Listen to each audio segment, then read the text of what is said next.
Yes, Watford caused the monumental upset after becoming the first team to inflict the first league defeat on Liverpool in the Premier League this season, with Ismail Assar's second half double helping them to condemn the league leaders to a stunning 3-0 loss at Vicarage Road on Saturday.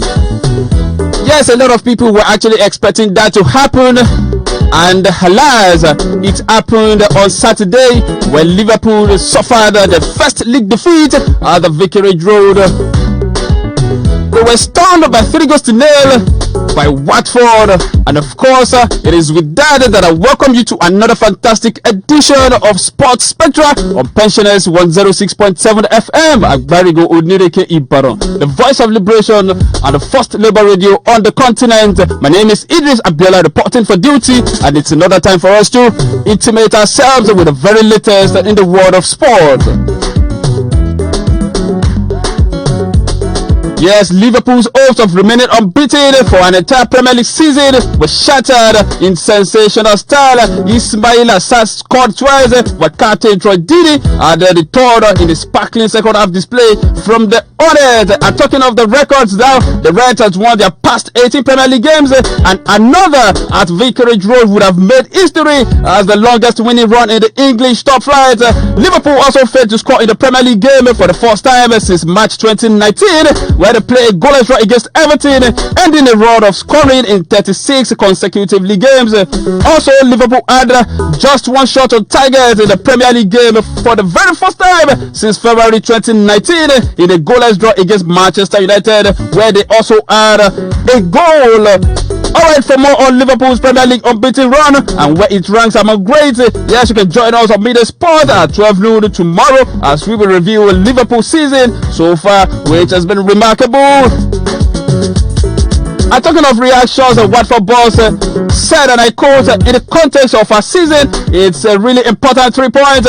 We knew that we could have to be at our best today, and I think we were. To be possibly the best club side in the world at the moment, well, not possibly, they are, is testament to how we played, so it's very satisfying. Those were the words of Watford boss on Saturday after they stunned Liverpool by 3-0. Yes, in his own words, Liverpool manager Jurgen Klopp said, and I quote, Watford did exactly what they wanted to do.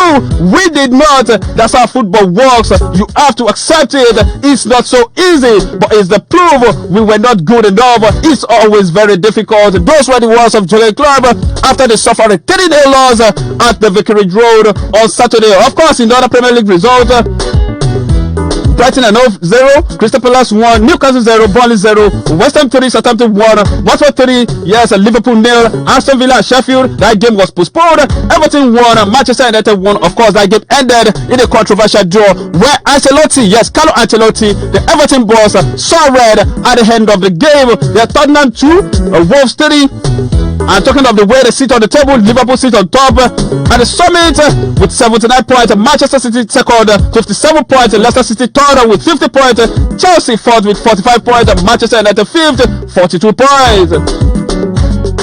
Alright, very quickly in Germany, yes, the games were also played. I can tell you that Hoffenheim and Bayern Munich played one of the most bizarre conclusions in the history of football as they passed the ball between each other for 30 minutes after a long delay for an offensive banner in the crowd. Yes, the game ended 6-0 in favor of Bayern Munich, and elsewhere, England teenager Jadon Sancho scored his 7th consecutive home Bundesliga appearance at Borussia Dortmund beat Freiburg by a lone goal. In other results, Maison 5-2, FC Paderborn 0, Borussia Dortmund 1, Freiburg 0, Augsburg 2, Borussia Mönchengladbach 3, Hoffenheim 0, Bayern Munich 6, FC Cologne 3, Schalke 04 0, Union Berlin 2, Wolfsburg 2, RB Leipzig 1, Bayer Leverkusen 1. And talking of the way they sit on the table, Bayern Munich, yes, they sit on top with 52 points, RB Leipzig second with 49 points, Borussia Dortmund third, 48 points, while Borussia Mönchengladbach fourth with 46 points. In Italy, yes, Lazio went top of the Serie A table for the first time in almost a decade thanks to a cheated victory over Bologna. Yeah, they took advantage of the fact that previously the Juventus game against third place Inter Milan on Sunday was postponed because of coronavirus.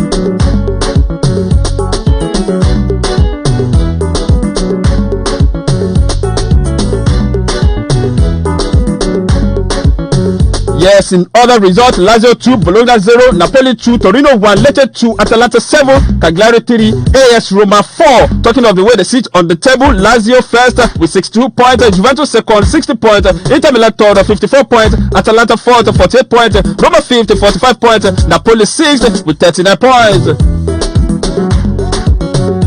Yes, games were also played in France, where Kylian Mbappe scored twice as Paris Saint-Germain moved 13 points clear at the top of Ligue 1 with a final victory over Dijon. In other results, PSG fought Dijon 0. Yes, like I said, Monaco 1, Reims 1, Toulouse 0, Rennes 2, Montpellier 3, Strasbourg 0, Amiens 0, Metz 1, Brest 0, Angers 1, Nimes 2, Marseille 3, Nantes 0, Lille 1, Lyon 2, Saint-Etienne 0, Bordeaux 1, Nice 1. I'm talking of the way they sit on the table. PSG is first with 68 points, Marseille second 55 points, Rennes third 47 points, while Lille fourth with 46 points. Yes, in Spain there was a shocker last night. Well, some would say it wasn't a shocker. A lot of people actually expected the Catalan Giants, talking of Barcelona, to go all the way to the Santiago Bernabeu and secure the maximum 3 points, but that did not happen last night as Real Madrid, yes, beat Barcelona in a captivating El Clasico to move above their rivals at the top of La Liga. Mariano Diaz and Vinicius Jr. gave Madrid the 2 goals to claim the maximum 3 points at the Santiago Bernabeu. Yes, in other results, Eibar 3, Levante 0, Valencia 2, Real Betis 1, Leganes 1, Deportivo Alaves 1, Granada 0, Celta Vigo 0, Sevilla 3, Osasuna 2, Espanyol 1, Atletico Madrid 1, Atletico Bilbao 1, Villarreal 0. Yes, talking of the table, Real Madrid first with 56 points, Barcelona second 55 points, Sevilla third 46 points, Getafe fourth 45 points, while Atletico Madrid fifth with 44 points.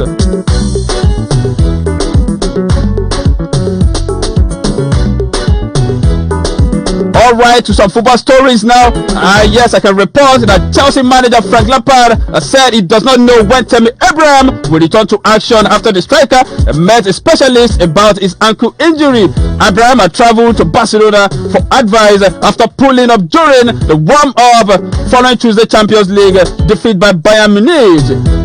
Yes, Serie A President Paolo Di Piero has said Inter Milan refused to play the weekend's postponed match against Juventus on Monday with doors open to the public. Yes, 5 Serie A matches are due to take place this weekend. The last weekend, including Juventus versus Inter Milan, were postponed on Saturday due to the coronavirus outbreak and have been rescheduled for May 13. Inter Milan was said to be surprised by Di Piero's accusation that they refused to play the match and insisted the health of their players, club officials and supporters was their priority. Yes, Inter also felt a Monday fixture against Juventus will not allow enough time for their players to recover for Thursday's Coppa Italia semi-final second leg against Napoli in Naples, while Juventus also face Milan in Turin in the other semi-final on Wednesday. And very quickly to boxing, Deontay Wilder will fight Britain's WBC heavyweight world champion Tyson Fury for a 3rd time this summer. This is according to Tyson Fury's promoter Bob Arum. Bob said he had been formally notified by Wilder's team, and as a result, the bout will take place before the Olympics in July. Yes, with that rematch clause triggered, Britain Joshua, who holds 3 belts, is now expected to fight Bulgarian Kubrapulev in a mandatory IBF bout in London in June. A return back to football, where Jared Delafeu is likely to miss the remainder of the season after scans confirmed the Watford winger suffered an ACL injury in Saturday's 3-0 victory over Liverpool. Delafeu required extensive treatment on the pitch after landing awkwardly midway through the first half as he attempted to dispossess Van Dijk at Vicarage Road. Yes, Watford boss Nigel Pearson said that he did not expect the Spaniard to play any further part in the honest battle for Premier League survival. And now very quickly, I move straight to tennis. I started from the Dubai Tennis Championship. On Saturday, world number 1 Novak Djokovic won the Dubai Tennis Championship for the first time since 2013 with a straight set win over Stefanos Tsitsipas. Djokovic clinched his 5th Dubai title with a 6-36-4 win over the Greece second set. And very quickly, I move straight to the Mexican Open. at the early hours of yesterday, world number 2 Rafael Nadal won his third Mexican Open title after cruising past De La Fritz 6-3, 6-2 in the final. Nadal did not lose a set or tournament and power past Fritz at Acapulco to win his 85th singles title and his first of the season. Still in the Mexican Open, but this time around women's category, Britain's is the Watson has won the Mexican Open by beating Canada's Leylah Fernandez 6-4, 6-7, 6-1, and of course with that, Watson has won a fourth career title and first since 2016. Yes, also yesterday, Carabao Cup final also went down in England, and I can report that Manchester City has secured a third League Cup one in succession with a 2-1 victory over Aston Villa at Wembley. Yes, goals were scored by Sergio Aguero and Rodri, while Samantha scored a consolation goal for Aston Villa. So the game ended 2-1 in favor of Manchester City. Yes, big congratulations to the citizens as they clinched the third League Cup yesterday. Alright, very quickly, I come home to talk some local stories. Very quickly, games were played in Nigeria. Yes, yesterday, talking of the Nigeria Professional Football League, ABIOLA Warriors defeated Aqua United by 2-1.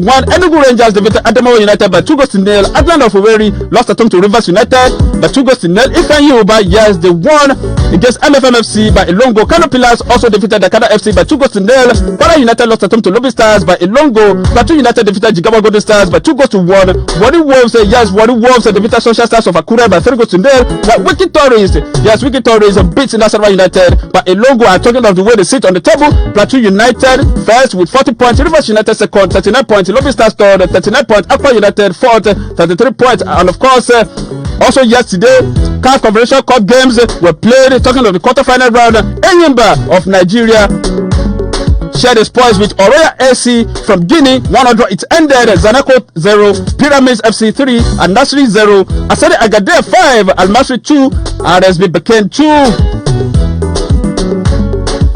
Yes, very quickly, let me tell you that former Golden Eaglet coach Emmanuel Amunike has denied report that he had been sacked by Egyptian side El Makassa. There were reports that the former Nigerian international, who took charge of the club less than a month ago, was relieved of his duties after only 3 games in charge. He, however, said that the club only assigned him with another responsibility. So for a lot of people who were actually saying that Emmanuel Amunike was sacked, no, he has come out to debunk that rumor that he had been sacked. He said, no, I wasn't sacked. I was only given another responsibility. Alright, very quickly, away from that this morning and to the last story. This one is coming from the table tennis now. Yes, the African Table Tennis Federation, ATTF, has said Africa's #1 table tennis player, Nigeria's Aruna Quadri, could not afford to miss the Tokyo 2020 Olympics.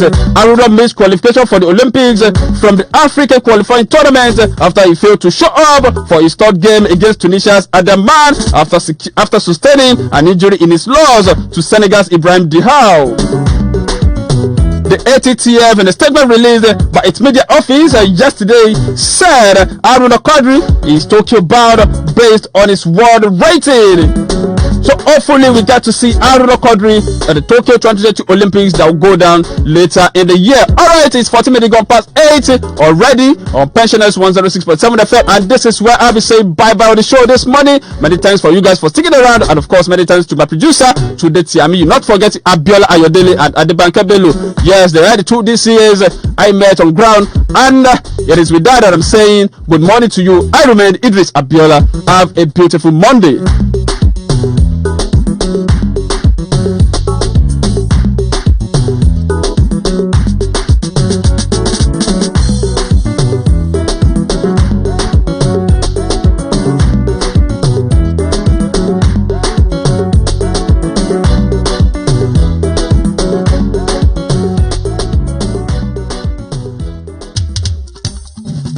Orúkọ tèmi ni Ajínrere obìnrin Yétúndé.